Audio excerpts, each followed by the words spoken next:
지난 주간에 한 성도님께서 많은 생각을 해보게 했던 글이라고 하면서 저에게 글 하나를 보내주셨습니다. 보니까 이 소망이라는 책에 있던 한 대목이었는데요. 이 글을 소개하는 것으로 오늘 설교를 시작해 보겠습니다. 새벽 겨우라도 잠자리에서 일어나 아침 햇살을 볼 수 있기를, 아무리 천대받는 일이라 할지라도 일을 할 수 있기를, 점심에 땀 훔치며 퍼져버린 라면 한 끼라도 먹을 수 있기를, 저녁에는 쓴 소주 한 잔 마시며 집으로 돌아오는 기쁨을 느낄 수 있기를, 타인에게는 하잘 것 없는 이 작은 소망이 내게 욕심이라면, 정말 욕심이라면 하나님, 저는 어떻게 살아야 합니까? 참 이 시인이 말했던 소망의 내용들을 보면은요, 참 너무 이게 평범해 보이는 것들인데, 우리에게 너무나 평범해 보이는 것들이 이분에게는 왜 이토록 간절한 소망일까, 이런 생각이 들었어요. 그래서 이 시인이 누구신지를 좀 검색을 해보고 제가 깜짝 놀랐습니다.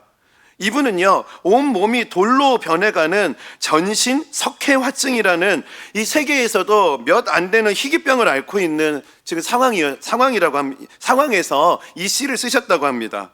조금 전에 읽어드린 이 글도요, 몸이 돌처럼 굳어져 가는 상황이다 보니까 이 손가락도 제대로 움직일 수 없는 상황인 겁니다. 그래서 볼펜을 입에 물고 입에 문 볼펜으로 타이핑을 해가지고 쓴 시라는 거예요. 참 이런 내막을 알고 보니까 참 저를 많이 돌아보게 됐습니다. 그리고 이분에 대한 또 다른 글에서는 이런 내용을 봤습니다. 40년 이상 병마와 싸우던 시인을 버티게 했던 것이 바로 소망이었다. 이 책을 소개하면서 이런 이야기를 쓰셨더라고요. 40년 이상 온몸이 돌처럼 변해가는 그 희귀병을 견딜 수 있게 했던 게 소망이었다. 이게 참 제 눈을 뜨게 하는 인상적인 말이었습니다. 그래서 제 삶에 통전적으로 세밀하게 역사하신 하나님께서 오늘 성도님들에게 소망을 선포해야 하라고 말씀하시는구나, 이런 그 마음의 확신으로 이게 연결이 되더라고요. 참 그래서 오늘은 이 소망에 대한 이야기를 성도님들과 좀 나눠야겠다, 이런 마음을 가지고 오늘 설교를 준비했습니다. 제가 왜 이런 생각을 해보게 됐냐면요, 우리가 세상을 살아가다 보면은요, 정말 우리가 절망에 빠질 때가 어느 때인가 보면은 뭐 돈이 조금 부족하고 돈을 잃을 때, 아니면 권력을 잃을 때, 그럴 때가 아니더라고요. 진짜 절망에 빠질 때를 보면은 소망을 잃어버리는 순간이 가장 큰 절망에 빠질 때라는 것을 보게 됩니다. 고통스러운 항암 치료를 견디시는 분들을 저는 참 만날 기회가 많이 있거든요. 참 그분들을 통해서요, 고통스러운 항암 치료를 받고 있는데, 그 항암 치료를 받아낼 수 있고 견뎌낼 수 있는 힘이 뭐냐, 이것이 치료될 것이다 라고 하는 소망, 이 소망이 그것을 버틸 수 있게 하고 견딜 수 있게 하는 힘이라는 것을 그분들을 통해서 또 저는 보게 되었거든요. 지난 주간에도 이 소망의 힘을 생생하게 봤습니다. 가난한 작은 교회를 섬기는 목사님들을 모시고 고난주간 특별 부흥회를 진행했잖아요. 그분들이 강단에서 선포해 주시는 그 말씀도 참 은혜로운 시간이었는데요, 이 집회를 앞두고 그분들과 함께 교제를 나누는 시간에 저는 더 큰 은혜를 받았습니다. 현실은 너무나 어려운 상황인데요, 이분들이 넉넉히 교회를 섬길 수 있는 것도요, 꿈 넘어 꿈을 꾸게 하실 하나님에 대한 소망 때문이라는 거예요. 참 이처럼 소망의 힘은요, 너무나 놀랍습니다. 그래서 성경은요, 믿음, 소망, 사랑, 이 세 가지의 중요성을 말씀하시거든요. 그런데 제가 돌아보니까요, 제가 설교 시간에 믿음에 대한 이야기를 종종 했었고요, 그리고 사랑에 대한 이야기도 좀 많이 한 것 같습니다. 그런데 돌아보니까 제가 소망에 관한 이야기는 잘 다루지 않았구나라는 생각을 해보게 되었어요. 그래서 하나님 앞에 오늘 설교를 준비하면서 간절히 기도했습니다. 하나님, 소망이 필요한 영혼들에게 부활의 주님께서 주시는 이 부활의 산 소망이 오늘 이 예배 가운데 가득 채워지게 해주옵소서, 간절히 은혜를 구했습니다. 오늘 본문이요, 그 부활하신 예수님을 통해서 소망을 품게 된 사람들마다 그 인생이 얼마나 놀라운 변화를 경험하는지를 말해주고 있습니다. 오늘 설교를 준비하면서 최초의 부활의 날을 제가 생각해 봤는데요, 아이러니하게도 최초의 부활의 날은요, 그 베드로, 야고보 같은 예수님의 제자들이요, 이 부활을 믿지 않았습니다. 최초의 부활의 아침, 그 빈 무덤을 보고 여인들이 놀라가지고 그 제자들에게 이 소식을 전했을 때 제자들이 이런 반응을 하더라고요. 사도들은 그들의 말이 허탄한 듯이 들려 믿지 아니하나.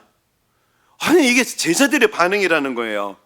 예수님과 3년 동안 동거동락하면서 그 과정에서 예수님께서 부활에 관한 이야기를 얼마나 많이 말씀하셨겠습니까? 그리고 성경에 기록된 것만 무려 3차례나 이 부활에 대한 이야기를 예수님이 제자들에게 가르쳤다고 기록하고 있어요. 그렇게 많이 들었고 많이 배웠는데, 그런데 이 부활의 날이 되었을 때 그들은 그거를 전혀 믿지 않고 있었다. 오히려 믿지 않을 뿐만 아니라 무슨 부활, 허탄한 소리, 이렇게 생각했다라는 거예요. 참, 이런 제자들의 모습이 뭘 우리에게 말해주는 거죠? 성경 공부가요, 이 부활 신앙으로 연결되는 게 아니더라는 거예요. 아무리 내가 들었고 내가 부활에 대한 교리를 빠삭하게 안다고 해서 그게 부활 신앙이 아니라는 거예요. 참, 그래서 오늘 제가 기도하게 되는 게 이겁니다. 하나님, 우리가 알고 있는 이 부활에 대한 지식이 부활 신앙으로 연결되게 해달라고 간절히 기도하게 돼요. 성경을 보면은요, 처음에는 이렇게 그 부활에 대해서 허탄한 소리 같다라고 반응했던 제자들이요, 한결같이 나중에는 이 부활을 믿을 뿐만 아니라 이 부활에 대한, 부활하신 예수님을 전하기 위해서 목숨까지 바치는 삶으로 변화되더라고요. 그 중에 제자들 중에 한 사람 베드로는요, 어떻게 제자가 스승이신 예수님과 똑같은 모습으로 십자가에 달려 죽을 수 있겠습니까? 그 십자가형을 예수님이랑 똑같이 받을 수 없다고 하면서 베드로는 그 십자가에 거꾸로 달려서 순교했다는 전승이 기록되어 있습니다. 참, 이 구도가 정말 많은 생각을 하게 만들었어요. 부활의 첫날에는 허탄한 소리라고 했던 제자들이 이 부활의 주님을 전하기 위해서 목숨까지 걸고 그렇게 부활을 증거하는 삶으로 어떻게 변하게 될 수 있었을까? 이 변화가 어떻게 가능했을까? 참, 이 과정에서 무슨 일이 있었으니까 변화된 거 아니겠습니까? 이런 질문에 대해서 오늘 본문은요, 그 제자들이 변화된 이유에 대해서 이렇게 설명합니다. 4절에서 8절입니다. 장사 지낸 바 되셨다가 성경대로 사흘 만에 다시 살아나사 게바에게 보이시고 후에 12 제자에게와 그 후에 500여 형제에게 일시에 보이셨나니 그 중에 지금까지 대다수는 살아있고 어떤 사람은 잠들었으며 그 후에 야고보에게 보이셨으며 그 후에 모든 사도에게와 맨 나중에 만삭되지 못하여 난 자 같은 내게도 보이셨느니라. 부활 이후에 예수님께서 행하셨던 일들을 설명하면서 무려 4차례나 보이셨다, 보이셨다, 보이셨다, 보이셨다, 이 표현을 말하고 있어요. 이게 뭘 우리에게 말해주는 거죠? 부활하신 주님께서요, 친히 찾아가셔서 소망이 필요한 자들에게 찾아가시고 그들에게 보여주시고 그들을 만나주셨다는 거예요. 그렇게 부활의 주님을 만나게 되니까 그 주님을 만난 제자들의 삶에는 엄청난 변화가 생겼다는 것을 기록하고 있는 겁니다. 제가 그래서 오늘 본문을 통해서 깨닫게 된 것이 있어요. 부활 신앙을 갖기 위해서는 부활하신 주님을 만나야 되는구나. 참, 오늘 이 시간에 부활하신 주님이 살아서 이 자리에 함께하고 계십니다. 여러분, 제가 오늘 예배를 인도하면서 부르짖어서 기도했거든요. 제가 지금 예수님이 이 자리에 안 계시는데 제가 왜 부르짖겠습니까? 예수님이 계시니까 그 예수님을 향해서 간절하게 예수님께 부르짖는 거죠. 그 살아계신 예수님이 오늘 예배의 자리에 함께 하시니까 목소리를 높여서 그 주님을 찬양하는 거죠. 오늘 주님이 이 자리에 함께 하십니다. 우리 주님은 살아서 이 자리에서 역사하고 계세요. 소망 없는 자들을 찾아다니고 계시고요, 소망을 잃어버린 영혼들에게 소망을 주시기 위해서, 그들을 만나주기 위해서 그들의 마음의 문을 두드리고 계십니다.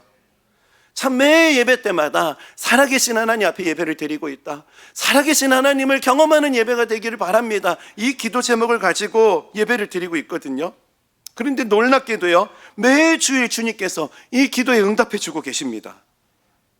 우리 교회는요, 4년 전 부활주일에 첫 개청 예배를 드렸어요. 그 예배를 가리켜서 보통 하나님과의 만남이라는 말을 하잖아요. 그 지난 4년을 돌아보면은요, 우리의 예배는요, 하나님과의 만남이 이루어지는 그 하나님의 역사의 현장이었습니다. 4년 동안 많은 성도님들이요, 이 예배를 통해서 많은 은혜를 누리고 계시다는 소식을 들었어요. 그리고 평촌드림교회에 왔는데 예배를 시작하면서부터 이상하게 눈물이 난다는 고백을 끊임없이 지금도 듣고 있습니다. 그리고 지난주에는요, 우리 교구 목사님 중에 한 분이요, 다락방 신방을 가셨는데요, 그 다락방에 계시는 분들이 교회에 건의사항이 있다고 그런 말씀을 하셨대요. 그래서 교구 목사님께서 뭐든지 건의를 해보시라고 그랬더니 예배 때 너무 울어가지고 강당에 손수건을 비치해 주거나 크리넥스를 비치해달라, 이런 건의를 해주셨다는 겁니다.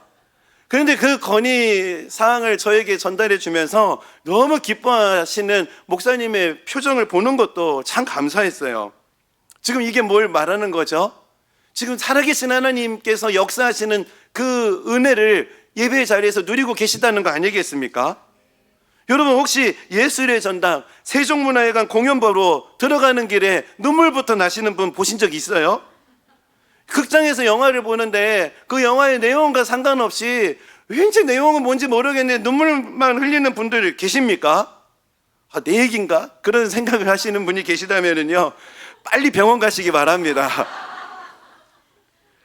왜 예배 때 눈물이 나는가? 왜 예배 때 마음의 위로가 있는가? 살아계신 하나님을 만나기 때문에 그래요. 세상을 살아가면서 지쳤던 마음에 부활하신 주님께서 찾아오셔서 소망의 빛을 비춰주시고 그 마음에 소망을 부어주시니까 그 은혜에 감격해서 눈물이 나는 거거든요. 최초의 부활의 아침, 예수님의 고난, 또 예수님의 십자가의 죽으심을 생생하게 보았던 제자들은요, 너무나 큰 두려움과 공포와 그 공허한 상태에 빠져 있었어요. 현실적으로 너무나 큰 충격과 절망 가운데 있다 보니까요, 빈 무덤이라는 소식을 듣고도 믿을 수가 없었던 겁니다. 그런데 예수님께서는 그들을 친히 찾아가셔서 그들을 만나주시고 또 그들과 함께 해주시면서 그 부활의 주님을 만나자 제자들의 인생은 완전히 새롭게 변화되더라는 거. 오늘도 우리 예배도 부활하신 주님을 만나는 사건이 있기를 바랍니다. 그런데 이 부활의 주님을 만나서 이 부활의 소망을 발견하게 됐을 때 어떤 특징들이 있는지를 오늘 본문이 그것을 설명하고 있더라고요. 너무나 놀라운 은혜들이 있다는 것을 사도 바울이 우리에게 가르쳐주고 있습니다. 그래서 이 부활의 소망을 발견한 자는 어떤 은혜를 누리게 되는가, 오늘 본문에서 두 가지 은혜를 함께 좀 살펴봤으면 좋겠습니다. 그 첫 번째 은혜는 뭐냐? 식지 않는 은혜의 감격입니다. 이번 고난주간에 이탈리아 그 바로크 시대의 화가입니다, 카라바조가 그린 아주 유명한 작품을 우연히 보게 됐거든요. 이 작품의 이름은요, 엠마오에서의 저녁 식사라는 그림입니다. 이 작품은 부활하신 예수님께서 두 제자들과 함께 식탁 교제를 나누는 장면을 그린 그림인데요.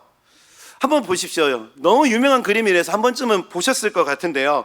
근데 이 그림을 한번 자세히 봤으면 좋겠어요. 자세히 이 두 제자들의 표정을 봤으면 좋겠는데요. 왼쪽 아래편에 있는 제자입니다.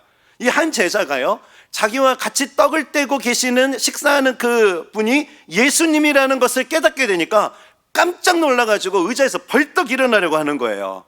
이분이 예수님이셨구나, 부활하신 예수님이구나 하면서 의자를 붙잡고 벌떡 일어나는 장면이 있고요. 그리고 또 반대편에 다른 제자는요, 이분이 예수님이시구나, 부활하신 예수님이 있구나 하면서 두 팔을 활짝 피면서 깜짝 놀라하고 있습니다. 그런데 또 다른 한 사람을 볼까요? 하인의 모습을 봅시다. 여러분, 이 사람 표정이 어떤가요? 아무 표정이 없어요. 부활하신 예수님이 앞에 계신데 누군지 모르고 있는 겁니다. 그런데 카라바조라고 하는 이 화가가요, 성경에 없는 이 하인을 그린 것에는 아주 굉장한 의미가 있다고 하거든요. 의도적으로 넣었다는 겁니다. 부활하신 주님을 만나서 너무나 감격하고 있는 두 제자와 서빙을 하는 일에 함몰된 채 부활하신 주님이 지금 자신 앞에 계심에도 그것을 알아보지 못하는 이 하인을 의도적으로 넣었다는 겁니다. 저는 이 그림을 보면서 여러분에게 좀 질문을 드려보고 싶었어요.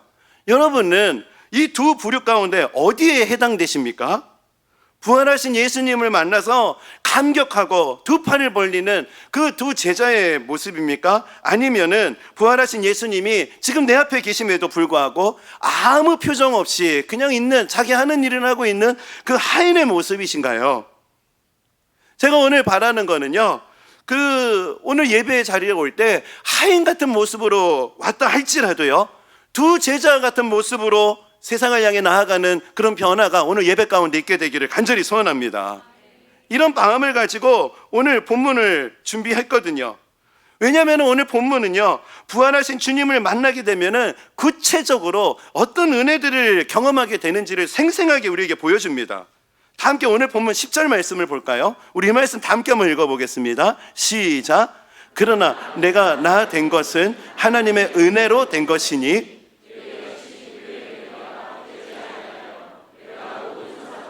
더 많이 수고하였으나 내가 한 것이 아니요 오직 나와 함께 하신 하나님의 은혜로라. 예, 여기 짧은 구절에 세 차례나 은혜라는 표현을 사도 바울이 고백하고 있어요. 이 원전 헬라어로 보면은 카리스라는 단어를 쓰거든요.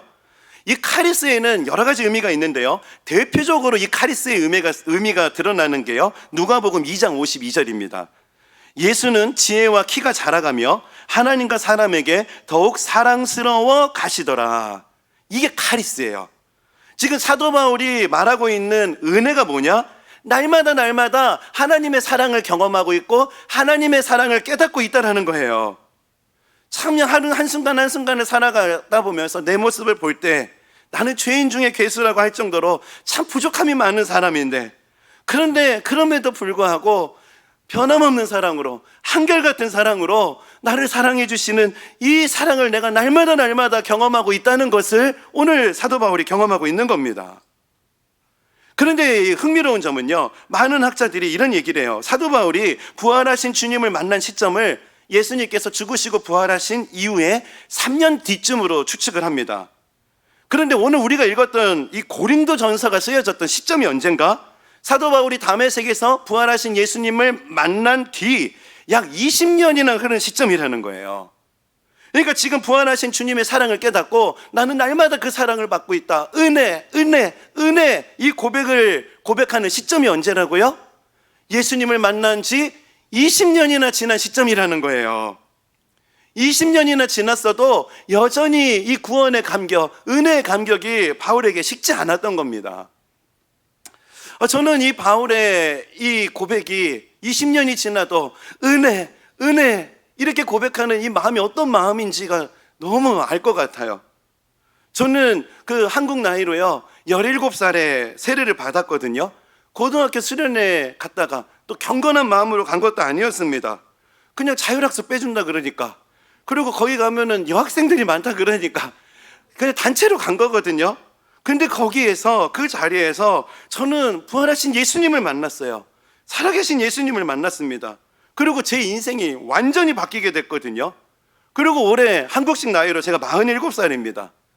제가 세례받은 지 30년이나 흘렀어요. 30년이나 지났는데요, 저는 여전히 예수님이 너무나 좋습니다. 예수님의 은혜, 예수님의 사랑을 생각할 때 제가 울컥할 때가 너무 많아요. 지난 주에도 십자가에서 모든 것을 내어주신 예수님의 사랑과 은혜를 설교하려다 보니까요, 얼마나 그 은혜가 감격스러운지 제가 감정을 절제를 하지 못하고 많이 울었습니다. 그러다 보니까 그 집에 가면은 저희 집 애들이 그 예배 끝나고 가면은 종종 저한테 물어요. 아빠 예배 시간에 왜 울어? 그래가지고 왜 물어보니? 왜? 이렇게 물어보면은요, 이게 엉뚱한 얘기를 해요. 친구들이 너무 궁금해한대요. 야, 니네 아빠 자꾸 왜 우시는 거야? 몰라. 그래서 또 저한테 와가지고 아빠 도대체 왜 울어? 이렇게 물어보면은요, 제가 우리 아이들에게 늘 똑같은 대답을 해줘요. 아빠는 예수님 은혜를 생각하면 너무 감사해서 그냥 눈물이 나. 제 아이들에게 그 이야기를 해주고 있습니다. 지금 부활하신 예수님을 만나게 되니까요, 바울도 20년이 흘렀어도 여전히 주님의 은혜, 주님의 사랑에 대한 감격이 식지 않았던 거예요. 여러분, 조금 전 보여드렸던 카르바조의 그림, 우리 다시 한번 생각해 봤으면 좋겠어요. 그리고 스스로 여러분에게 질문해 보셨으면 좋겠어요. 나는 그 그림 속에 하인인가 두 제자인가? 부활하신 예수님이 자신들과 함께 저녁 식사를 했었다는 거, 그렇게 같이 식사했다는 것을 깨닫게 되니까 벌떡 일어서려고 하고 두 팔을 벌리고 깜짝 놀라였던 그 모습, 이 모습이 오늘 예배하는 저와 여러분의 모습이 되기를 간절히 소원합니다. 여러분, 부활의 주님은 지금 이 자리에 함께 하십니다. 여러분, 이 자리에서 부활하신 주님께서 주시는 카리스의 은혜를 경험하시기 바랍니다. 매일매일의 삶 속에서 그 사랑을 공급하시는 이 은혜의 감격으로 이 땅을 살아가시는 저와 여러분 되기를 소망합니다. 두 번째는요, 가치관의 변화입니다. 가치관의 변화. 부활하신 주님을 만난 은혜는 감정적인 감격으로 끝나지 않았어요. 주님의 카리스, 놀라운 은혜, 이런 감탄으로 끝나지 않았습니다. 이 은혜가 바울의 가치관을 완전히 바꿔놓습니다. 빌립보서 3장을 보면은요, 이런 변화가 너무나 생생하게 대비되어서 기록되는데요, 부활하신 주님을 만나기 이전에 바울의 가치관이 빌립보서 3장 5절에서 6절에 기록됩니다. 나는 8일 만에 할례를 받고 이스라엘 족속이요 베냐민 지파요 히브리인 중에 히브리인이요 율법으로는 바리새인이요 열심으로는 교회를 박해하고 율법의 의로는 흠이 없는 자라. 이거 하나하나 오늘날 현대식으로 제가 좀 풀어드릴게요. 당시에 8일 만에 할례 받았다는 의미는요, 오늘날로 따지면은 나 어릴 적부터 나 대치동에서 조기 교육 받은 사람이야, 이런 말을 하고 있는 거예요. 그리고 자신을 향해서 자신이 이스라엘 족속이고 베냐민 지파라고 하잖아요. 그 베냐민 지파에서 최초 이스라엘의 왕 사울왕이 세워집니다. 그러니까 지금 사도 바울이 말하는 게 뭐냐, 나는 왕족 가문 출신이라고, 나는 왕족이야, 그 얘기를 하고 있고요. 그리고 나는 히브리인 중에 히브리인이다, 이렇게 말을 하잖아요. 이것도 쉽게 말하면은 그 우리나라 말로 조선 왕조, 그 전주 이씨들 가문들 중에서 나는 진짜 순수 혈통 전주 이씨야, 지금 이런 얘기를 하고 있는 거예요. 이런 엄청난 집안을 가지고 있고 엄청난 학벌을 가지고 있고 또 누구에게도 뒤처지지 않을 만큼 열정을 가졌다라는 이야기를 하고 있는 거거든요. 어디에도 빠지지 않을 수 있는 스펙을 나열합니다. 근데 그랬던 그가요, 다메섹 도상에서 부활하신 주님을 만나고 난 이후에 그가 가지고 있던 이 가치관이요, 송두리째 변화되는 경험을 하게 되거든요. 그 은혜를 경험하고 그가 이렇게 고백해요. 7절 8절 우리 다 함께 읽어보겠습니다. 시작. 그러나 무엇이든지 내게 유익하던 것을 내가 그리스도를 위하여 다 해로 여길 뿐더러 또한 모든 것을 해로 여김은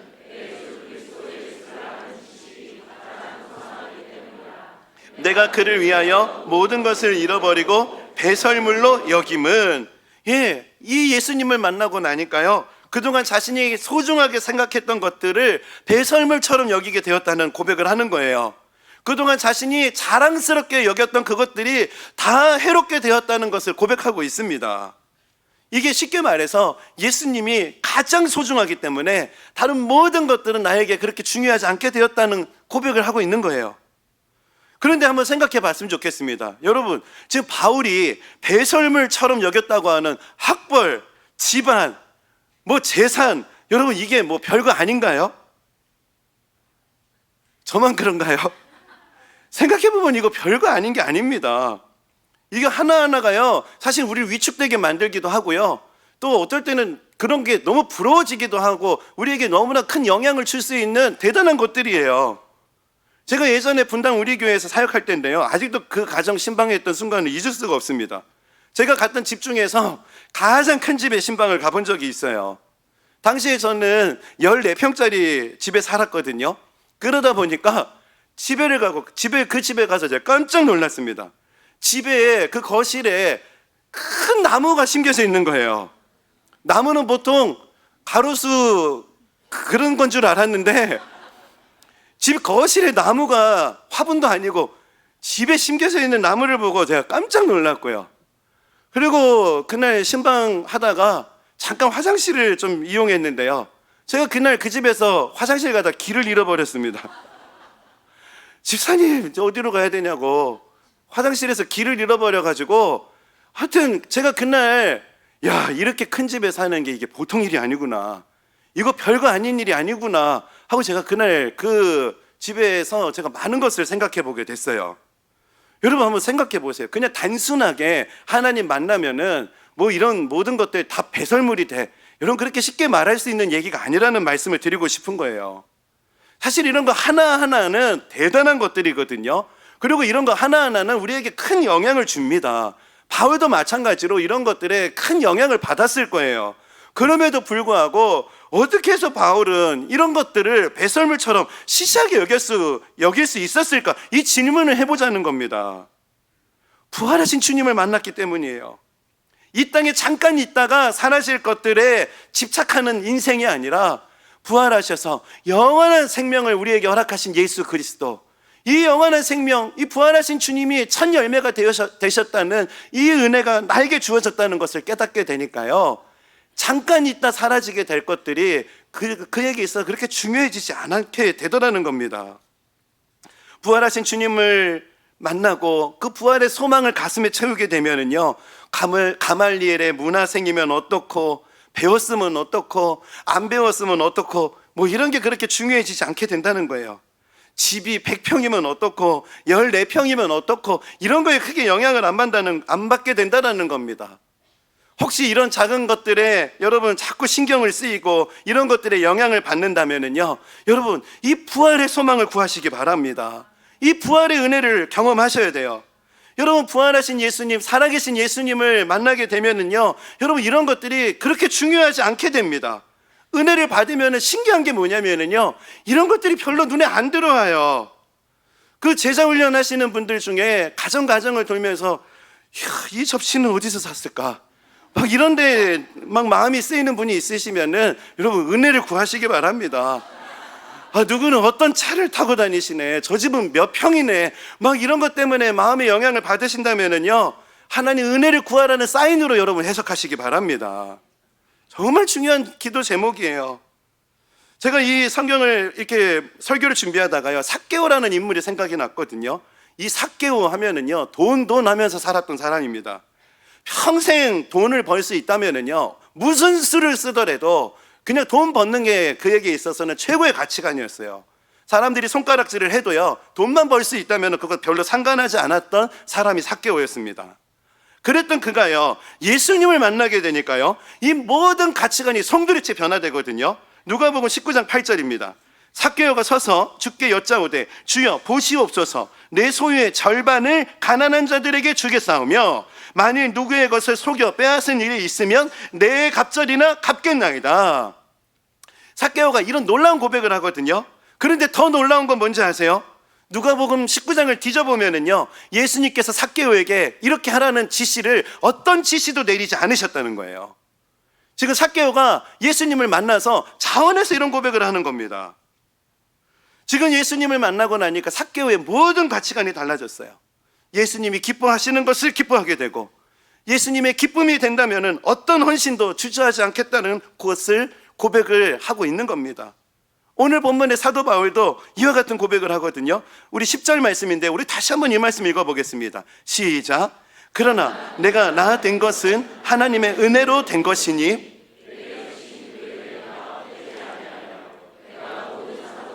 더 많이 수고하였으나 내가 한 것이 아니요 오직 나와 함께 하신 하나님의 은혜로라. 예, 사람들이 보기에는 모든 사도보다 더 수고하는 것처럼 보여지는 거예요. 그리고 또 실제 그랬습니다. 그런데 사도 바울이 고백하는 게 뭐죠?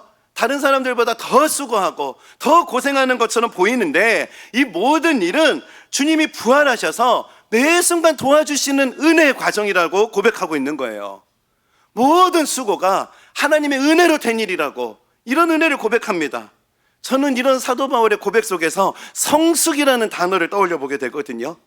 지난 고난주간에 교회적으로 우리가 기도해야 될 기도 제목이 있다면은 우리 교회가 이제 성숙한 교회로 나아갈 수 있도록 기도하자, 기도 제목을 나눴어요. 우리 성도님들이 성숙을 향해 나아가는 그런 이 부활주의를 기점으로요, 우리가 성숙을 향해 더 깊이 나아가는 은혜가 있기를 바랍니다. 그 성숙의 모습은 어떤 모습이죠?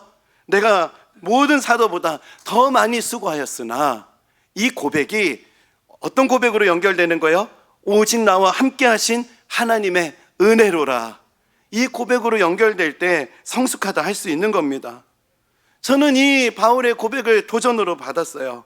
저는 앞으로 모든 사도보다 더 수고하였으나 이 과정 속에서 살아계신 하나님의 도움과 손길을 경험하면서 모든 것이 은혜였습니다 고백할 수 있는 목회자가 되기를 결단했습니다.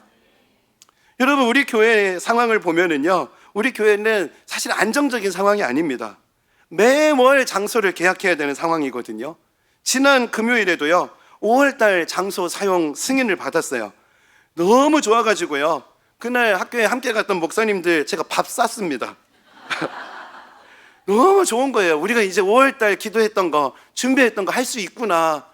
주님 앞에 정말 은혜를 구하고 또 어떤 은혜를 주실까 기대하는 마음이 생기니까 너무 좋더라고요. 근데 사실 우리 교회가 세워졌던 첫 순간부터 우리 교회는 계속 이리 왔어요. 그럼에도 불구하고요, 우리 교회가 세워졌던 순간부터 지키려고 했던 것이 있습니다.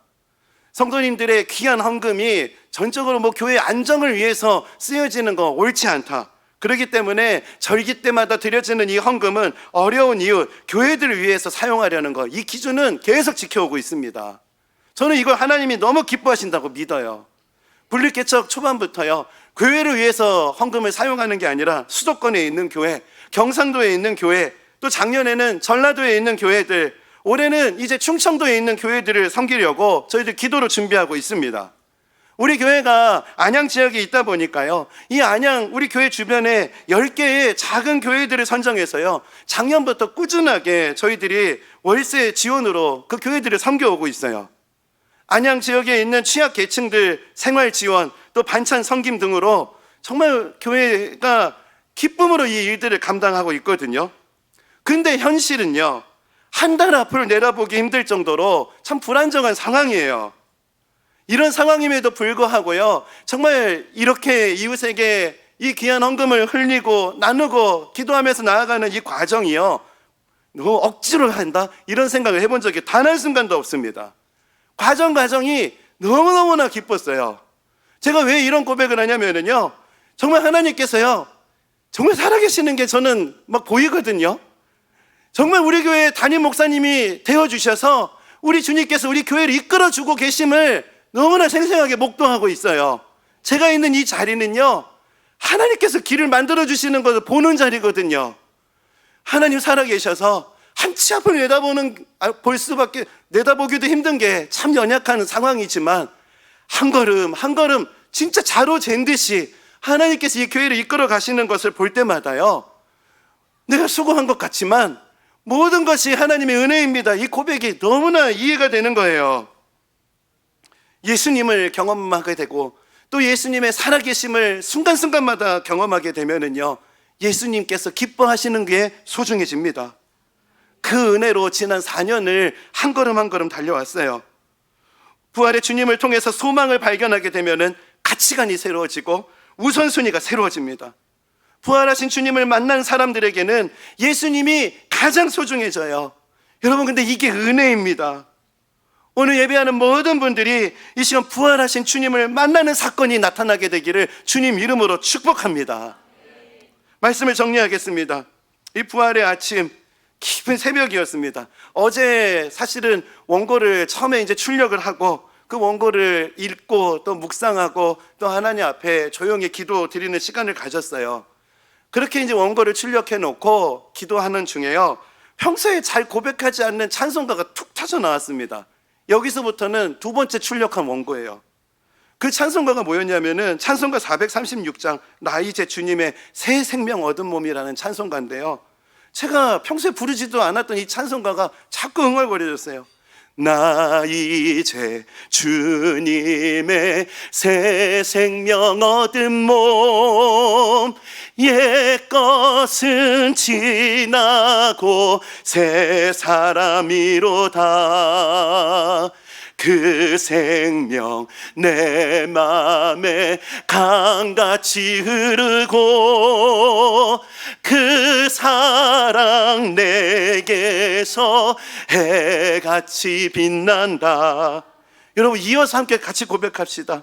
주 안에 감추인 새 생명 얻으니 이전에 줬던 것 이제는 값없다.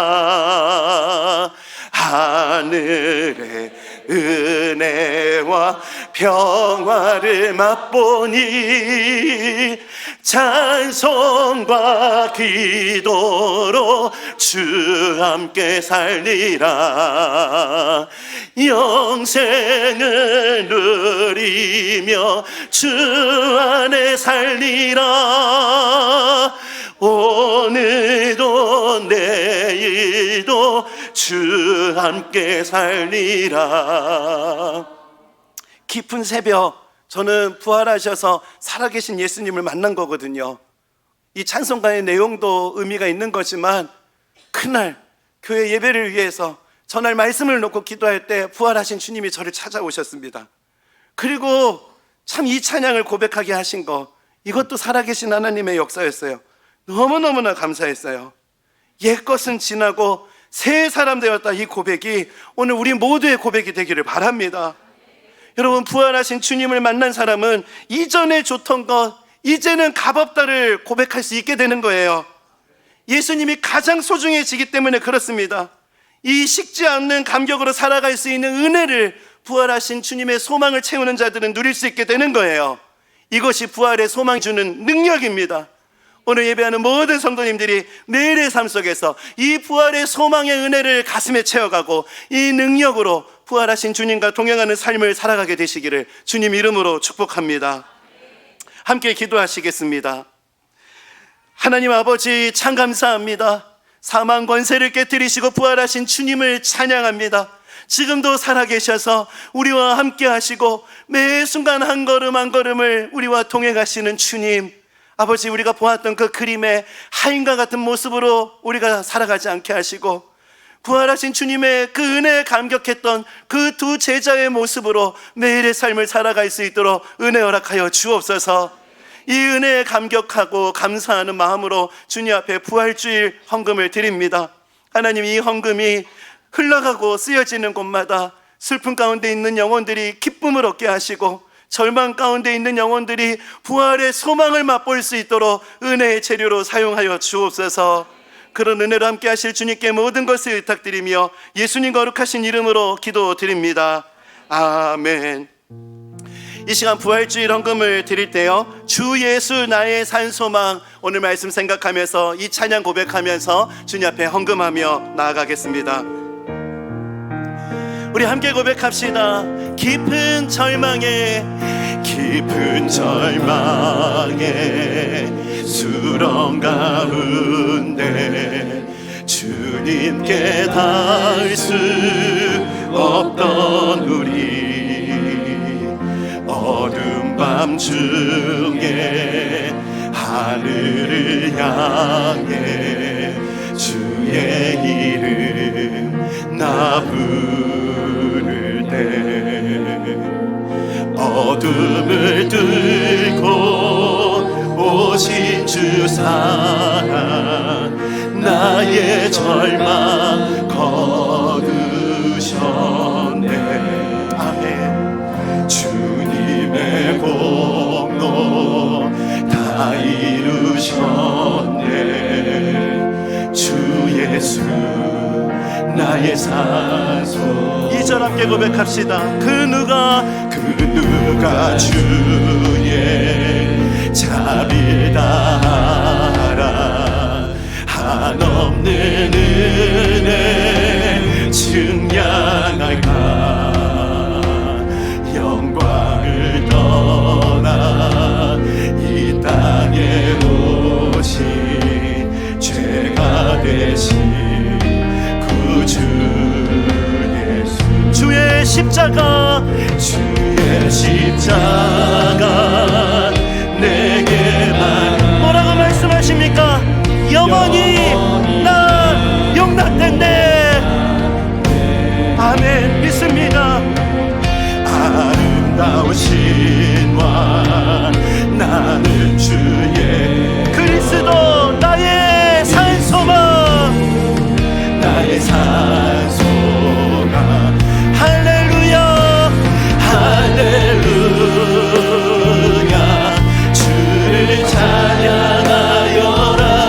할렐루야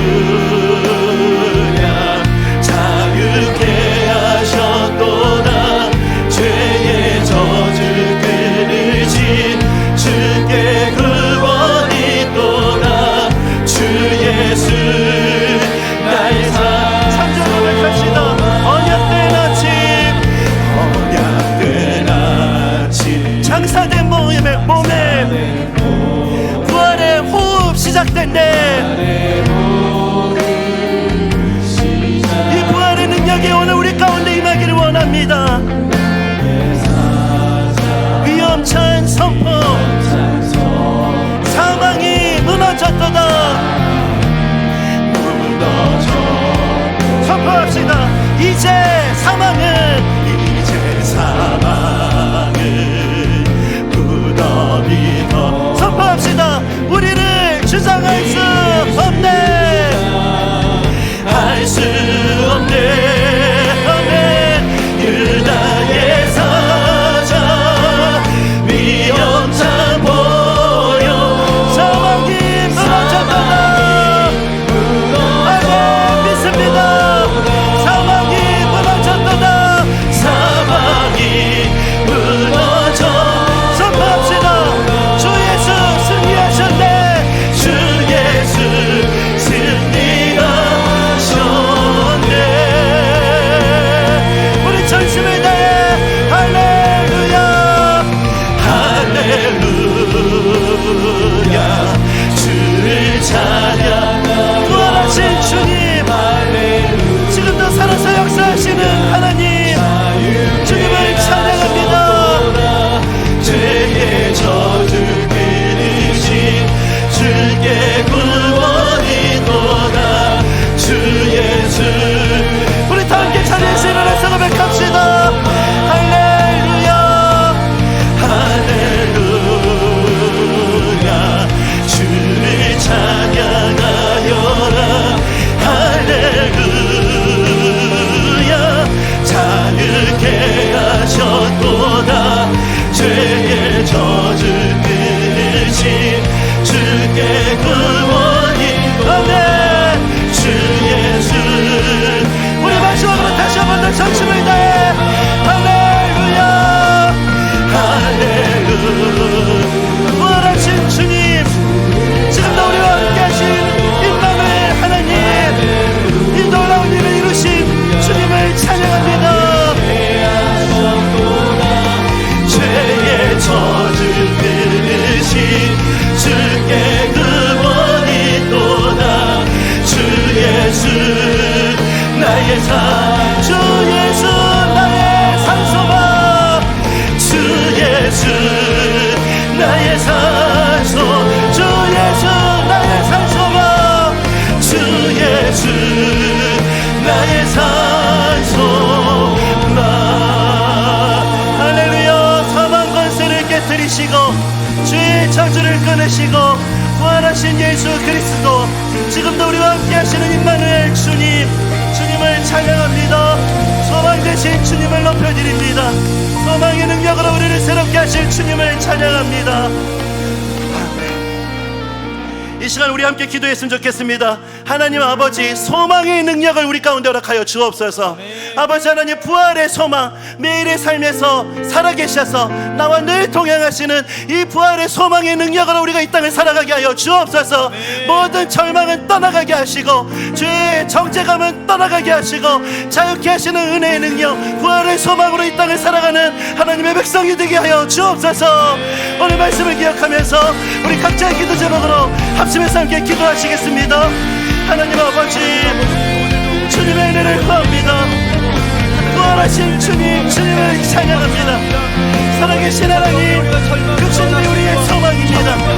절망 가운데 있다 할지라도 주님은 그 자리에 함께 하시고, 낙심한 자리에 있다 할지라도 주님은 그 자리에 함께 하십니다.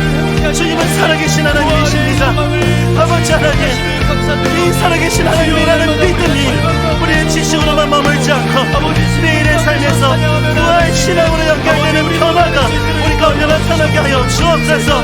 삶의 이런저런 절망과 어려움 가운데 있다가 오늘 예배 자리에 나온 영혼들마다 내 마음 두 제자가 부활하신 주님을 만나 깜짝 놀라고 정말 놀라운 은혜에 감탄했던 그 은혜를 깨닫게 하여 주옵소서. 매일의 삶에서 그 식탁의 자리에 함께 하셨던 그 예수 그리스도를 만나는 은혜를 경험하게 하여 주옵소서. 이 능력으로 이 땅을 살아가게 하시고 이 믿음으로 승리하는 삶을 살아가는 하나님 백성들 될 수 있도록 붙잡아 주옵소서. 하나님 아버지, 부활의 소망 되신 주님을 찬양합니다. 주님은 우리가 호흡하는 모든 순간마다 우리와 함께 하시는 주님이십니다. 살아계신 하나님, 주님이 우리의 소망이십니다. 아버지, 이 고백이 신앙 고백으로만, 머리로만 머물지 않고 부활 신앙으로 우리의 삶에서 이것들이 작동될 수 있도록 오늘 은혜 허락하여 주옵소서. 아버지 하나님, 엠마오 제자들, 그 두 제자들과 함께 식탁의 교제를 나눴던 그 모습을 떠올려 봅니다.